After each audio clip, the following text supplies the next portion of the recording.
I've got great news for you. You don't have to be confused about diets ever again, because in this video, I'm going to lay out the true secret behind which diet is best for weight loss. What's good, Simple Achievers? Steve Hicks here, online coach for Simple Success Fitness, and today I want to lay out the secrets behind which diet is best. And I know what you want. You want the answer to be something like keto diet, and you want it to be something like vegan diet, or maybe you want the Mediterranean diet to be the best for you. And I'm probably not going to tell you any of those things. I know you want this one-word diet, and there are lots of people that celebrate these diets, and for good reason, honestly. That reason is they work. They actually all kind of work. But that doesn't necessarily make them the best diet.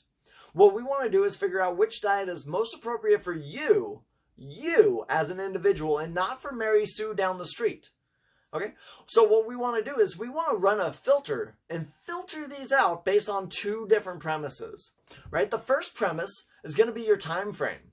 Right? Are you trying to lose weight for an event that's coming up real soon? Is it on the short term? Right? So some people are trying to lose weight for a vacation, try to get a little bit better beach weather or a beach suit look. Some people are trying to lose weight for like a family reunion or for a class reunion. Maybe you have a wedding coming up that you're trying to lose a little bit of weight for that's just in 2 months, and seeing what little thing can we get rid of right now. Right? If you're on the short term, that's different. We're going to recommend different things than people that are trying to lose 60, 70 pounds and keep that off for the rest of their life. Right? People that are looking for long-term health should choose a different nutritional approach than people that are looking for a short-term event. Now, if you are looking for the short-term event, what I recommend is honestly probably a little bit lower calorie, low carb diet.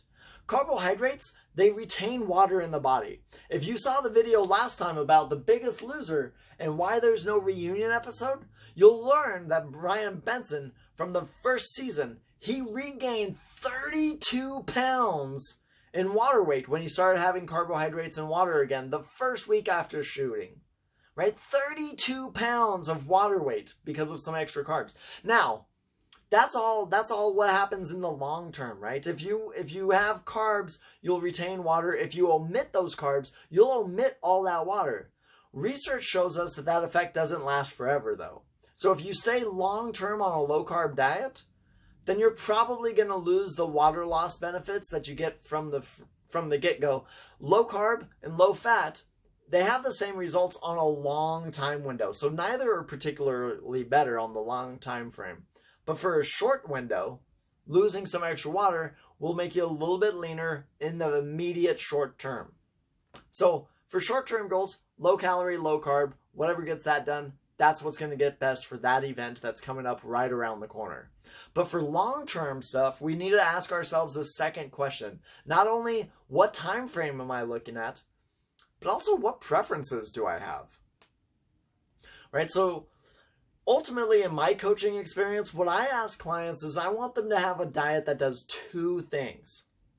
You should have lots of nutrients so that you can have the utmost vitality, live with an optimal health state. And then the second thing is you should have the right amount of calories for your weight goals. Right? If you're trying to lose calories, you want to be a little bit, or if you're trying to lose weight, your calories should be a little bit lower. If you're trying to put on some muscle mass and some muscle weight, maybe your calories will be a little bit higher. But then those two things, your nutrients and your calories, I don't care what combinations of foods does that for you. Typically with clients, I have 3 categories of foods to make sure that they're getting the nutrients, and then I teach them different portions within each category to make sure that their calories are adjusted. So I check for where they're getting their protein, where they're getting your carbohydrates, and then honestly, you should be eating a lot more vegetables than you are right now. So I want that vegetable category in there too, fruits or vegetables. And that's to make sure that you're getting a lot of nutrients, which is point 1 about this, right?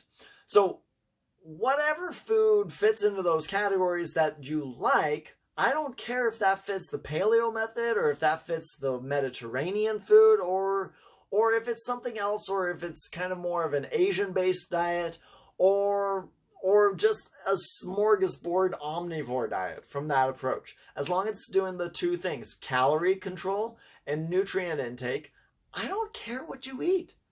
As long as you like it and you can do it long term. Eat foods that you like. Don't eat foods you don't like. All right? So make sure when you're deciding what diet is best for you, run that through two filters. One, what's the time frame? Am I doing this for an immediate event around the corner?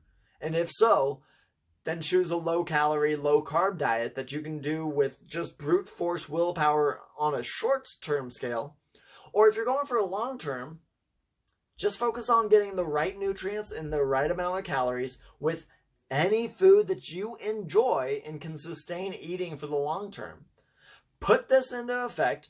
Use this as your secret to diet and nutrition. And then together, you and I can live a healthier, happier life.